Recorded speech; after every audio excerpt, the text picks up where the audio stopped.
তো বলছিলাম না শুধু মনটা খাই খাই খাই খাই করছে। হ্যাঁ, খাই খাই করছে মানে কি বলুন তো, কিছু খেতে পারছি না, আর খাবার সব বারণ। তো তার মধ্যেই ওই টুকটাক খাচ্ছি। তো গুড মর্নিং বন্ধুরা। গুড মর্নিং এখন বলা যায় না, এখন গুড নুন, গুড আফটারনুন সব কিছু বলা যায়। তো খেতে বসেছি, সেখান থেকে আজকে ব্লগটা শুরু করলাম। চলুন কী খাচ্ছি একবার দেখিয়ে নিই।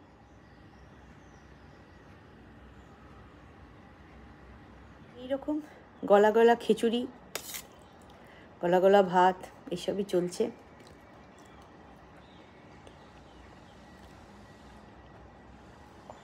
ননভেজ বারণ।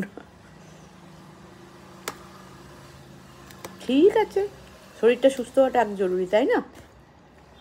তো খেয়ে নিই, তারপরে আপনাদের সাথে কথা বলতে আসছি। তো আমি আবার আজকে চলে এলাম। কী হয়েছে, ধীরে ধীরে ধীরে ধীরে ইমপ্রুভমেন্ট হচ্ছে। মাঝখানে একদিন আবার খুব ডাউন হয়ে গিয়েছিলাম। আর খাবারের কী হচ্ছে, সেদ্ধ ভাতই তো খাচ্ছি।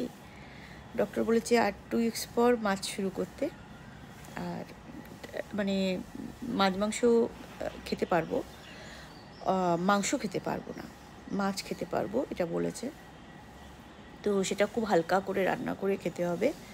কিন্তু আমার এই এখানকার মাছ টাছ তো খেতে একদম ইচ্ছাই করছে না। মনে হচ্ছে ওই টুকটাক ছোট ছোট ছোট মাছ যেগুলো হয় সেগুলো খাবো।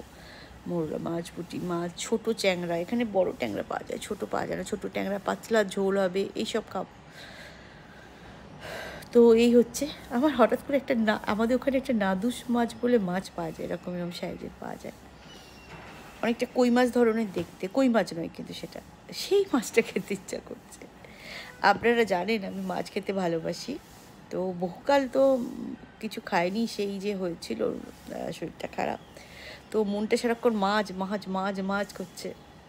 আর এখানে দেখতে পাচ্ছেন এই যে জ্বর শোটা বলে, এটা অ্যাকচুয়ালি একটা অন্য জিনিস, কিন্তু আমাদের মা বা কাকিমারা বলতো যে গুমো গুমো জ্বর থাকলে সেটা থেকে হয়। দেখুন এটা হয়েছে আবার, সেটা আর একটা কষ্ট, মানে কষ্টের মধ্যে কষ্ট। এদিকে পেটে কষ্ট, কাটাগুলো শুকাচ্ছে সেটার কষ্ট, ভেতরে কষ্ট, শুতে কষ্ট, বসতে কষ্ট, তার মধ্যে আবার ঠোঁটে।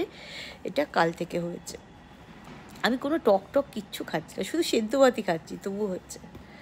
তো যাই হোক, আর ওই যে বলছি রেসিপিগুলো এরপর পরপর দিতে থাকবো। আমি 2-3টে এডিট করছি আজকে, এক্ষুনি আমি ভিডিওটা করার আগেও একটা ভিডিও এডিট করলাম, একটা রেসিপির ভিডিও এডিট করলাম, তো দেবো।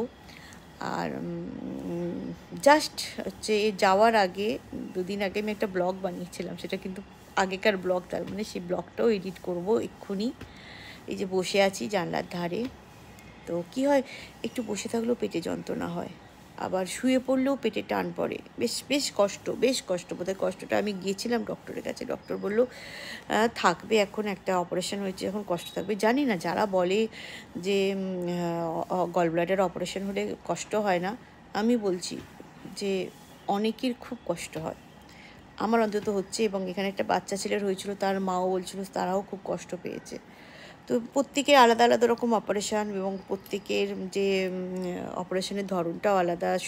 আমার শুধুমাত্র যে হোল করে করে করেছে তা না, আমার বেশ কিছুটা অংশ কাটাও হয়েছে। তো সেটা কেন করেছে জানি না, সব কিছু হয়েছে। তো অনেকেই যারা বলছিলেন যে কি অপারেশান হয়েছে তুমি তো বললে না। হ্যাঁ, আমার একটু স্টমাক পেন হচ্ছিলো, হয়ে আমার গলব্লাডার অপারেশান হয়েছে। তো এই হচ্ছে গল্প।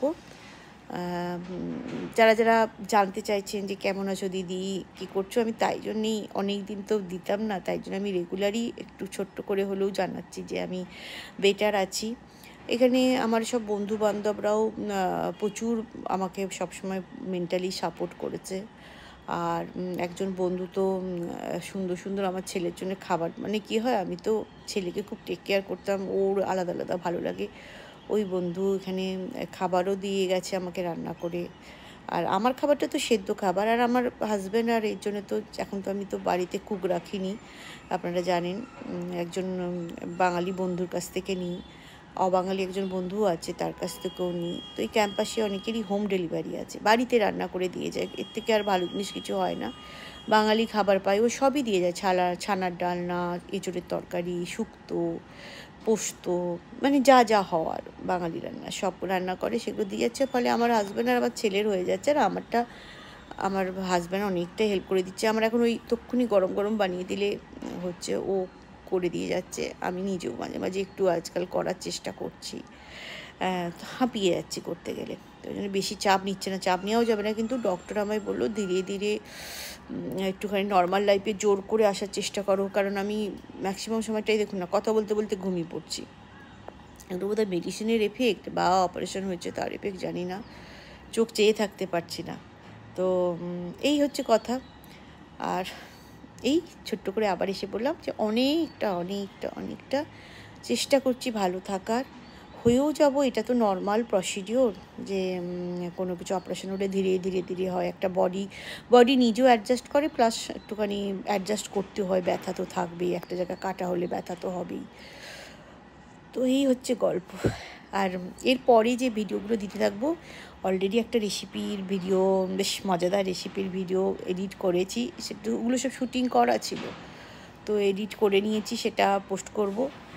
আর একটা ব্লগও এডিট করব, এক্ষুনি বসে করতে করতে তারপরে এটা তৈরি করতে শুরু করলাম, সেটাও এডিট করব, সেটা কিন্তু অনেক আগে তোলা হয়েছিল। আর আবার বলছি, অ্যানিভার্সারিতে কী গিফট পেয়েছি সেটা নিয়েও কথা হচ্ছে, কোথায় গিয়েছিলাম সেটা নিয়েও হচ্ছে।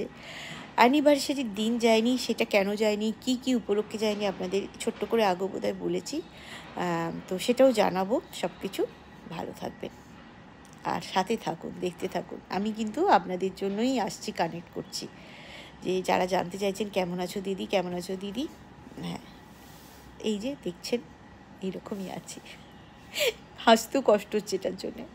ভালো থাকবেন, টাটা।